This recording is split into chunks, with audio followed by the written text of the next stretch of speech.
talk to the next keynote, who's going to talk all about robust and multifaceted agenda about Internet of Things. When it comes to data, artificial intelligence, everyone's talking AI. Everyone wants to know what's the key disruptor in this technology and what's the driving transformation of a driving factor of the digital transformation of the businesses, cities themselves. And this individual is very passionate about doing that, helping organizations in their digital transformation journey, and has over 27 years of experience in the field of telecommunications, networking, public safety, and 12 years focusing on the Internet of Things, specifically around smart cities. I like to say it starts in the cities. Let's put a warm welcome for Mr. Hani Khalaf, the Chief Technology Officer, IoT and Smart Cities, Meta at Dell. Welcome back to the stage. Thank you very much. All right. Thank you. Hello, everyone. I know we're approaching the end of the day. Everybody's tired, so I'll try to make this short and sweet. I'll talk to you today about how we are advancing sustainability at Dell Technologies. And this is not a marketing presentation. It's really just for you to know when you are partnering with a company or a vendor, it's important to partner with somebody who walks the talk. I'd like to start with a quotation which I read 2 days ago from our CEO and chairman, Michael Dell, and the founder of Dell Technologies. And I want to focus on the first statement there. Focus on what you can control. I love this statement because if something is under our control, that's what we want to do. And the last statement, which is don't complain or be a victim ever. Do what is needed, focus on what's your control. And as much as this is applicable to everything in life, it is applicable to sustainability. There are things that are under our control that we can do for our customers, our society, and our planet. At Dell, our focus in sustainability is on 3 areas. One is for us as a company, and this is something that is, in the end, driving our costs down, thus driving costs to our customers down. We are also innovating in the technologies that we are providing to our customers, trying to reduce footprint in data centers. And we are doing things for the society too. For example, I think it was last year or the year before, if you live in Dubai, you might have seen the water dispensing machines across the marina, where Dell was a sponsor of the Dubai Can initiative, which aimed at reducing the use of plastic bottles in Dubai. Huge initiatives, very successful, saved millions in plastic bottles in Dubai. Let me take you through this journey in more detail. So, when we do our production, when we create our products, we think of sustainability at the heart of everything we do. Okay? So we start with this idea of sustainability from the beginning, whether it is in the raw material. For example, we work with aerospace manufacturers to take the excess carbon fiber that's used to make airplanes, out of spec fiber. We mix it with plastic, and we use it to create the beautiful laptops that you guys are using, which are durable, lightweight, very solid, and beautiful. Okay. So this is something that we are doing continuously. We are innovating in the packaging. Okay? Dell was the first company who invented or came up with bamboo-based packaging. For those who don't know, bamboo is a very interesting, species. It grows at 1 inch per hour. Grows very fast. We use bamboo in our packaging. Our packaging today is 100% recycled. And not only that, when customers order, for example, large quantities of something, let's say they order 1,000 laptops, 2,000 laptops, we don't just package every laptop alone. We do something called multi-packing, meaning we take a group of laptops, okay, and we package them together to save at the end the amount of packaging that is going towards our customer. When it comes to recovery, we have programs that help our customer recover IT equipment. How many of you know that in your data centers there are servers that are running and not doing anything? Nobody? Okay, that's good. Here we go. Every organization has equipment that is running in their data center and not used. When it comes to innovation in technology, we are doing a few things.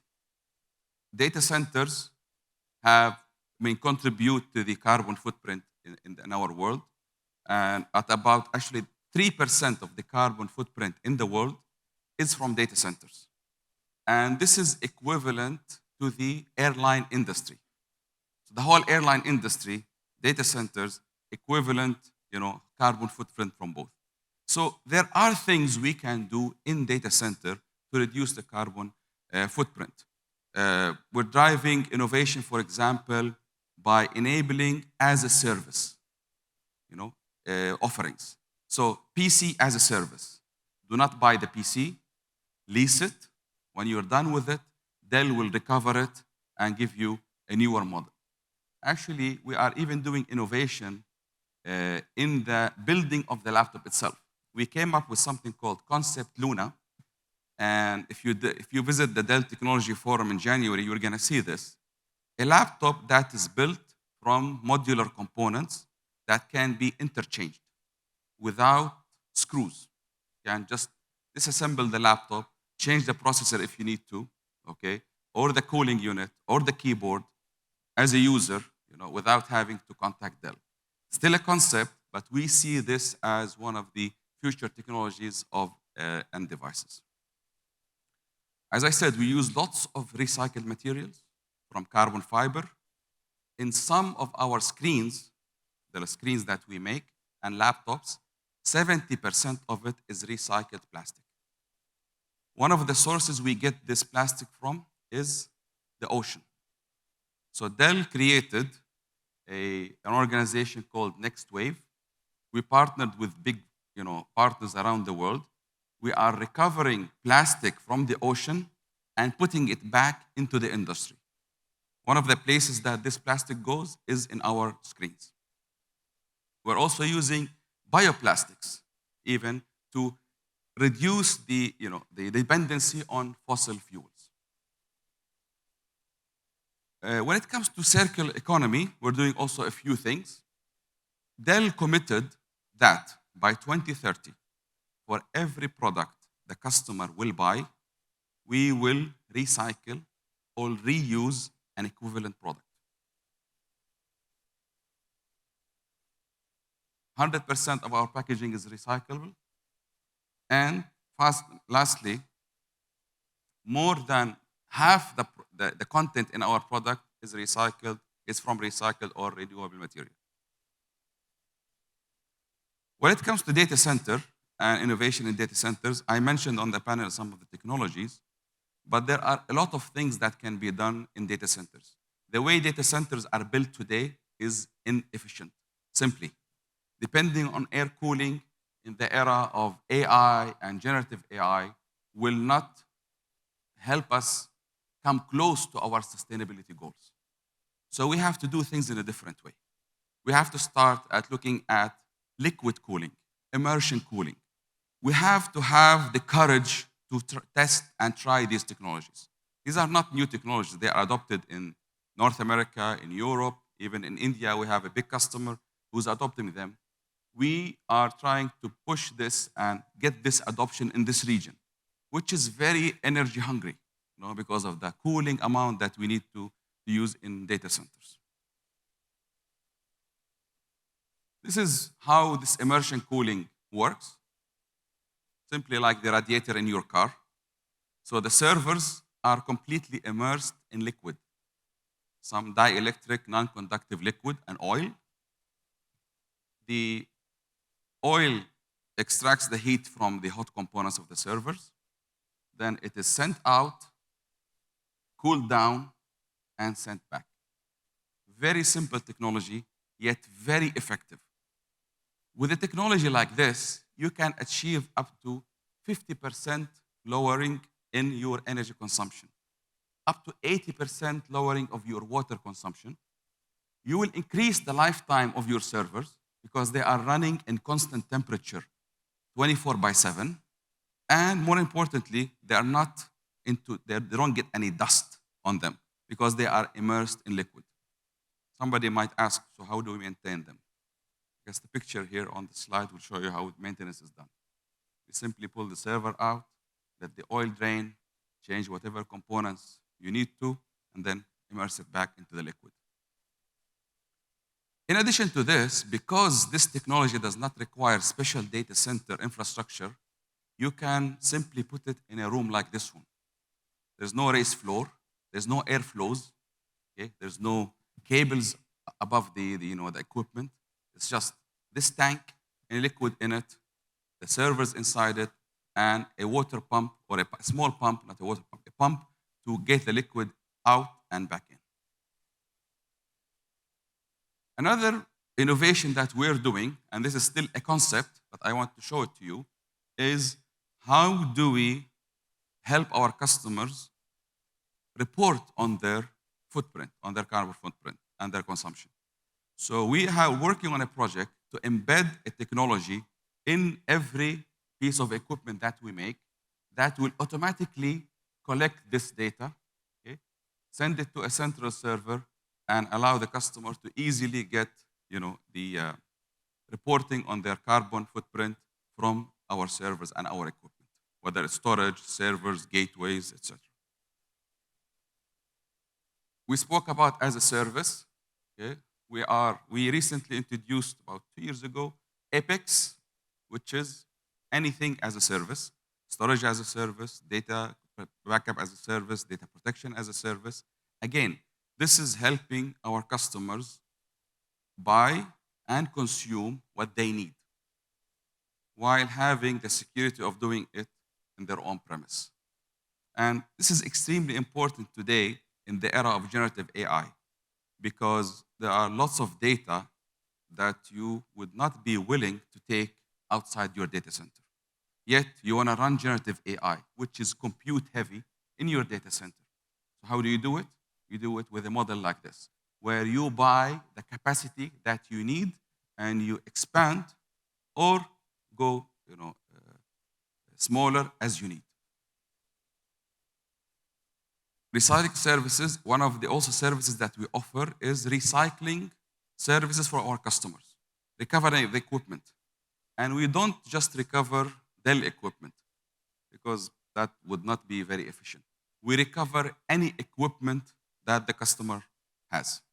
So we help take this equipment, refurbish what is needed, and then recycle and use the material in the other ones.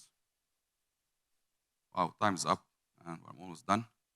The way we see things for the next decade or 2 decades, 2020 was the era of digital energy transformation.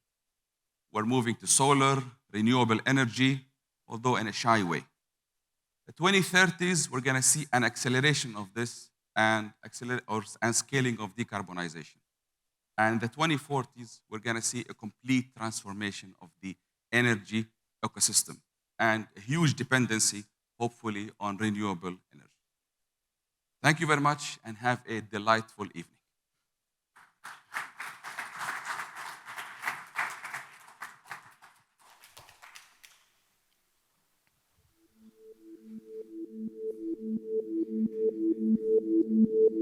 Hello, I'm Petr Vados, CEO and co-founder of Nexthink. Nexthink is the leading company in digital employee experience. So we make sure that large organizations around the world, they can provide the best digital services to their employees. Sustainability is very, very important for our business. We sell into IT departments and end user computing. Normally, in a typical company, end user computing accounts for 60% of all the carbon emissions. In terms of sustainability, with Atos, we found a great partner to mix the best competencies in terms of advisory, consulting, vision, and NextThink, the best solutions in digital employee experience to make sure that technology and expertise, they come together to provide the best sustainable solutions for the customers. I think Atos has a tremendous expertise, and I think it's been one of the first partners out there who actually put sustainability at the heart of their strategy. So we really think that this combination of NextThink plus Atos is the future of sustainability for the large enterprise. My name is Jonathan Rose. I'm the CEO of Tier 1 Asset Management Limited. Tier 1 are an IT lifecycle services business with impact at our core. Well, sustainability is no longer an option. It's an essential element of every corporate strategy. Here at Tier 1, our ethos of reduce, reuse, recycle remains central to everything that we do. In nearly 15 years of working together with Atos, we've always maximised the reuse potential of devices we've handled. Sustainability has been boosted with Atos utilising refurbished and upgraded devices, which hugely enhances their decarbonisation initiatives. In addition to sustainability, Tier 1's work also creates positive outcomes in areas of wider social value. These include solutions connected with recovery from COVID, challenging economic inequality, creating opportunities, and even tackling climate change. We're really excited about the commitment Atos demonstrates to innovation in sustainable workplace solutions. This offering challenges the norm, and I'm sure will stoke the interest of CTOs and finance directors with both the financial savings and the significant environmental impact. I'm Steve Haskew, Director of Sustainability at Circular Computing. We exist to create a more ethical, sustainable and socially responsible way to buy IT. Our remanufactured laptops are rooted at the heart of the circular economy, and our remanufacturing process has been awarded the first and only BSI Kite Mark in the world, which certifies our products are equal to or better than new. This represents a major milestone for the IT industry, providing a solution that delivers sustainability at scale. A circular computing remanufactured laptop, for instance, produces only 6.34% of the CO2 compared with an average new laptop, and this is just one of the many sustainability benefits of buying into the circular economy, the results of which will leave a lasting impression on generations to come. We're super inspired by the leadership and commitment shown by Atos, and for us it provides a gateway to larger organisations and a greater opportunity to deliver the ambitious sustainability targets so desperately needed to reduce the human impact on the planet today. I'm Keith Sonnett, Chief Executive of Computer Aid International. We seek to bridge the digital divide, in part by taking computers that companies no longer need for reuse by people who do need them. In so doing, we've reduced the carbon footprint of the computers. Since we were formed 25 years ago, 300,000 devices have been provided in over 100 countries, including in such remote locations as the Amazon rainforest. The carbon saved has been the equivalent to planting 19 million trees. We are very excited at the Atos Sustainable Workplace Initiative, which aligns so closely with our own work. Together, we can make a real difference and help achieve the UN sustainability goals.